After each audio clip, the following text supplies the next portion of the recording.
계속해서 대구에서 전해드립니다.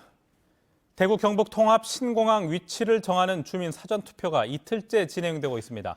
오후 4시 기준으로 투표율은 군위군 48.51%, 의성군 62.75%를 기록했습니다. 사전투표는 별도 신고 없이 신분증을 가지고 원하는 사전투표소를 방문해 투표하면 됩니다. 본투표는 오는 21일 화요일 아침 6시부터 오후 8시까지 지정된 투표소에서 할 수 있습니다. 대구 경북 통합 신공항 이전지 선정을 위한 사전투표가 시작됐습니다. 통합 신공항이 옮겨갈 후보지 두 곳은 어떤 곳이고 입지를 결정하고 나면 어떤 절차를 거쳐 공항을 짓는지 권윤수 기자가 정리해드립니다.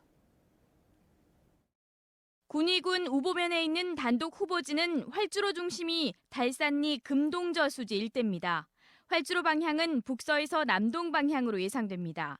광역도로가 날 것을 생각하면 대구에서는 차로 36분이 걸리고 구미에서는 46분, 안동에서는 55분, 포항에서는 49분 정도가 걸립니다. 80회클 이상 소음 피해 지역은 우보와 효령, 산성, 부계면 일대 450가구가량입니다. 공항을 건설하면서 군위군 전체에 3천억 원을 지원합니다. 의성군 비안면과 군위군 소보면에 절반씩 걸쳐 있는 공동 후보지의 중심은 도암리 모노곡 저수지 일대입니다. 활주로 방향은 남서에서 북동 방향입니다. 대구에서는 차로 52분가량이 걸리고 구미에서 54분, 안동에서 43분, 포항에서는 72분 걸립니다. 소음 피해 지역은 의성 비안에서 480여 가구, 군위 소보에서 350여 가구입니다. 이곳에 공항이 오면 의성군과 군위군에 각각 1,500억 원씩 지원합니다. 오는 21일 본 투표까지 끝나면 이들 지역의 투표율과 찬성률을 보고 자치단체장이 국방부에 유치 신청을 합니다. 국방부가 승인하면 사업 주체인 대구시가 군공항의 기본 계획을 수립합니다. 저희들은 바로 기본계획 수립 용역 들어가고 그다음에 민간 사업자 공모 준비를 하고 그다음에 K2 종전부지 개발 구상을 시작을 해서 사업을 본격적으로 준비를 할 것입니다. 민간공항은 그동안 군공항 활주로를 쓰고 있었기 때문에 따라가야 하는 형국입니다. 군공항 입지가 결정되면 국토교통부가 어느 지점에 어떤 규모로 지을지 기본 계획을 수립합니다. 모든 과정이 차질 없이 추진된다면 2022년 공사를 시작해 2026년 군공항과 민간공항이 동시에 개항할 전망입니다. MBC 뉴스 권윤수입니다. 자유한국당이 4월 총선용으로 비례정당 창당을 추진하고 있는데 보수 지지세가 큰 대구와 경북에서 가장 먼저 시당과 도당을 창당합니다. 선거만 끝나면 바로 합칠 오로지 선거만을 위한 정당을 만드는데 기존 당원까지 투입하는 꼼수를 부리면서 비난이 잇따르고 있습니다. 조재한 기자가 보도합니다. 자유한국당이 총선 비례 선거만을 위한 위성정당 창당에 속도를 내고 있습니다. 정당 등록을 위해 전국에서 5개 이상 시도당을 창당해야 하는데 가장 먼저 오는 21일과 22일 대구시당과 경북도당 창당대회를 차례로 엽니다. 법적으로 한국당과 전혀 별개의 정당이지만 창당 발기인 대회부터 한국당 시도당에서 비공개로 여는 등 한국당에서 모든 과정을 처리하고 있습니다. 어차피 우리 당을 표방하는 비례정당이니까 저희가 이제 실무적인 거는 합니다만 창당 이후로는 저희가 이제 관여는 못하죠. 창당하고 당원이 되려면 이를 탈당하고 나가야 되니까. 위성정당은 총선에서 지역구 후보 없이 비례 선거에만 나서고 선거가 끝나면 다시 한국당과 합칠 것이라고 밝히고 있습니다. 민주당은 지지율에 따라 의석을 배분하는 선거법 취지에 역행하고 이름뿐인 당원 양상과 정치 혐오만 부추길 뿐이라고 비난했습니다. 비례투표는 결국 전국 단위로 이루어지기 때문에 새로운 정치를 희망하는 국민들에게 결코 지지받지 못할 것이다. 저는 그렇게 생각하고요.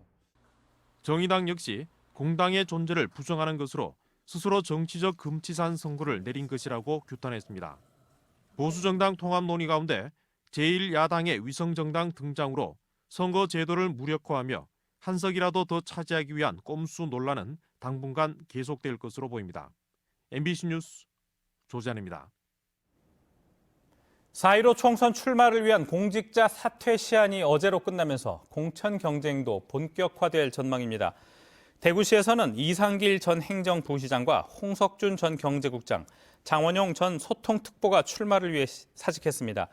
경상북도에서는 이달희 전 정무실장과 정희용 전 경제특별보좌관이 사직했습니다. 이 밖에 김승수 전 대구시 행정부시장과 김장주 전 경상북도 행정부지사도 예비후보로 등록해 선거에 대비하고 있습니다. 영남대 의료원 해고 노동자의 고공농성 사태 해결을 위해 노사교섭이 다시 열렸습니다. 대구지방고용노동청과 영남대 의료원 노사는 오늘 사적 조정 실무 교섭을 갖고 지난해 말 조정위원들이 제출한 최종 조정안을 다시 상정했습니다. 조정안은 해고자의 특별 채용과 노조 정상화 방안 등을 담고 있는데 노조는 조정안을 받아들인 반면 의료원은 해고자 현장 복귀와 노조 정상화 방식의 수정을 요구하고 있습니다. 대구시 인턴 경쟁률이 대학생 인턴 사업을 시작한 이래 가장 높았습니다. 대구시에 따르면 이번 겨울방학 동안 시청과 공단, 출자, 출연 기관에서 일할 대학생 120명을 모집한 결과 4,000명가량이 몰려 33대 1의 경쟁률을 기록했습니다. 대학생 인턴은 오는 20일부터 5주 동안 시간당 9,500원의 임금을 받고 일합니다.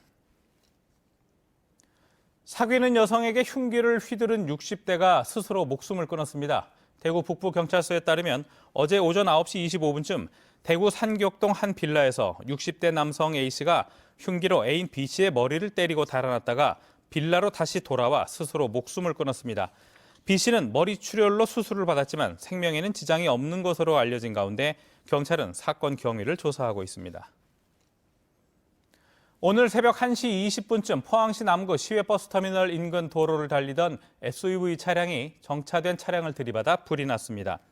불은 정차된 차량을 모두 태우고 20여 분 만에 꺼졌으며 인명피해는 없었습니다. 경찰에 따르면 SUV 운전자 58살 A씨의 혈중 알코올 농도는 0.113%로 면허 취소 수준이었습니다.